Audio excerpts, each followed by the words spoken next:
what's the impact of that, David? So at 7.9 metres, we would expect to see that basically the Macquarie River will definitely break its banks. It will start to flow into the back of the library car park. Oh, hang on a minute. It'll go into the back of the library car park tonight. That's correct. I would expect to see the Emile Sarisia Bridge will be closed. Our normal bridges will be closed. Troy Bridge will be closed. And yes, it will definitely be getting up there. So.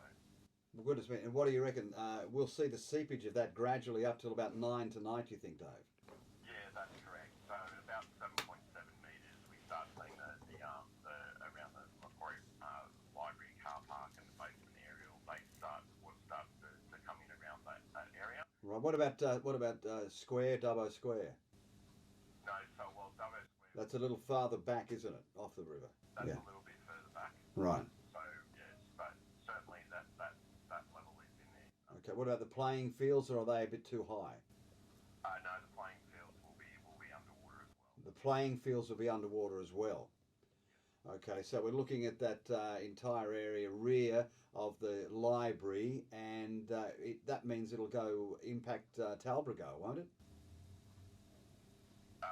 It won't impact the Talbragar. There's no live flow in the Talbragar. No, I'm talking about the street, the road. It'll follow that down into Bly as well. Yes, that's correct. So the rear access of Bly Street and the commercial premises there, that will certainly start to see water get in there. I don't exactly think that down near the Old Poplars Caravan Park, we may start seeing water coming up towards those lower camping areas, but we don't expect that it will get any higher than that. Okay, does that mean Bly will be out of reach?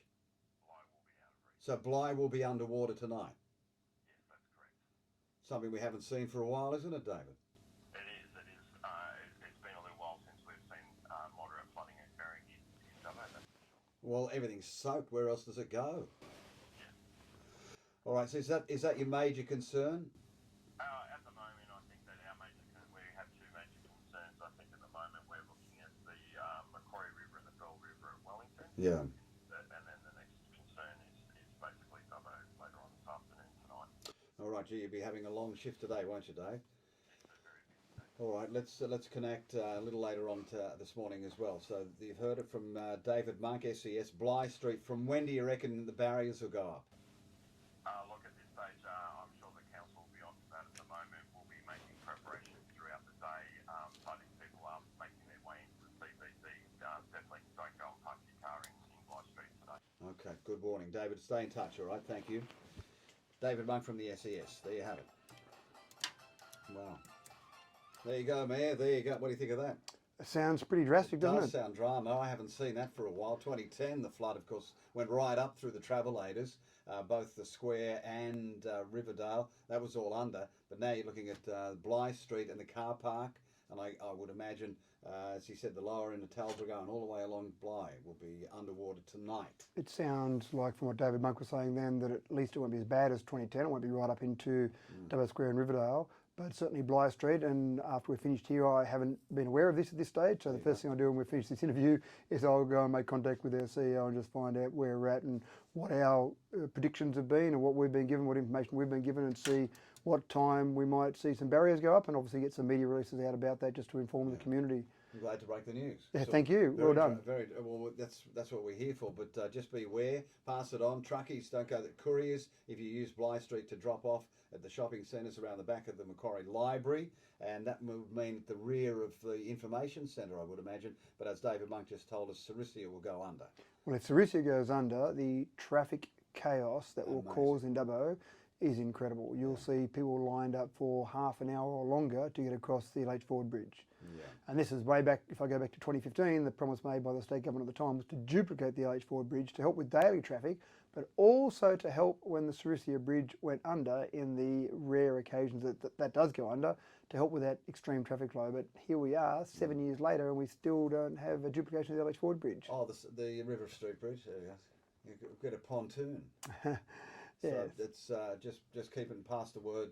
If you're going to go shopping tonight or something, just be aware of it from around about 7 or so, 7.9 metres. That's moderate, so it will impact it all. 5 to 5 to 8. How did your community gathering go last week? It was really good, really positive, and I find those gatherings are very positive.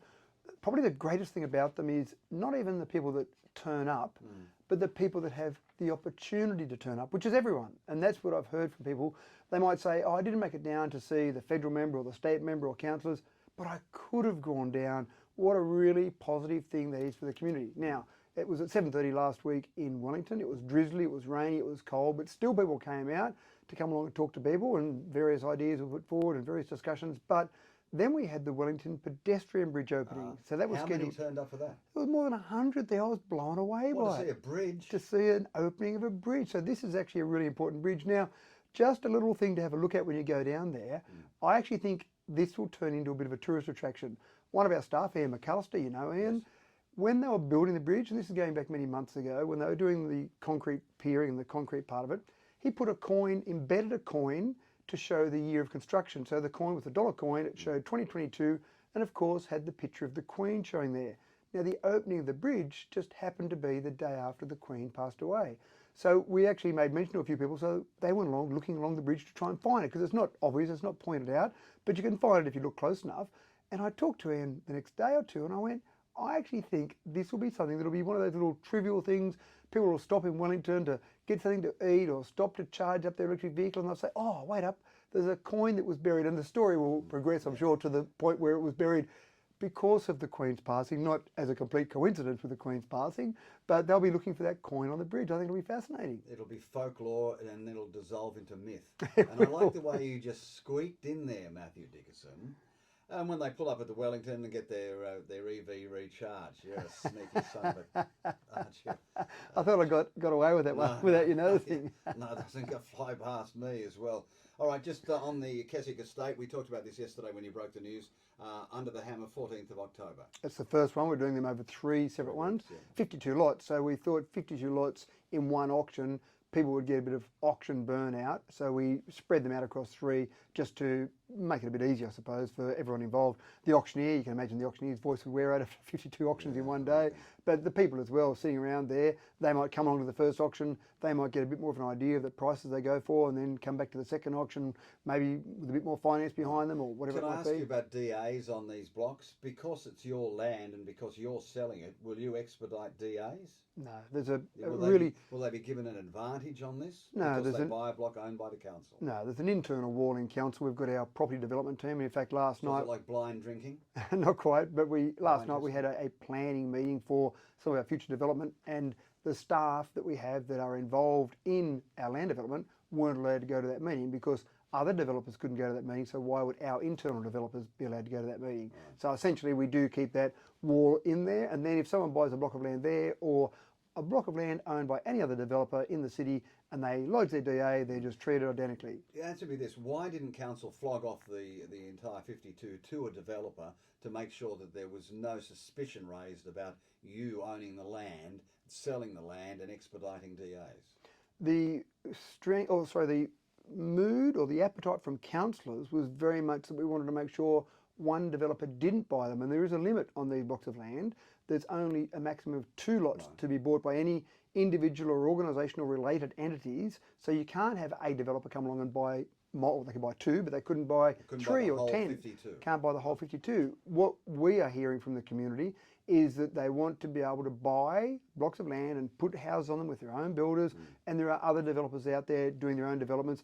We didn't want it to become too locked down with just 1 or 2 major developers. So the plan from council was deliberately these will be sold as... So you'll be divorced from the process of DAs? The DA process, there will be a normal DA process. Land. Okay. Exactly right. If you want to do it, go online, Keswick Estate website with the Mayor Matthew Dickerson. We're going back. Look out, Sarisia is going under tonight. Sounds very dramatic. And it is dramatic. It is dramatic. Yeah. And Bligh Street will be out of bounds. And if you're heading that way tonight, don't. And you'll see the council barriers go up. So times are changing, even though it's a bit deceiving, what blue sky. Matthew Dickerson, go out and put the signs up, will you? Indeed. It is 8 o'clock.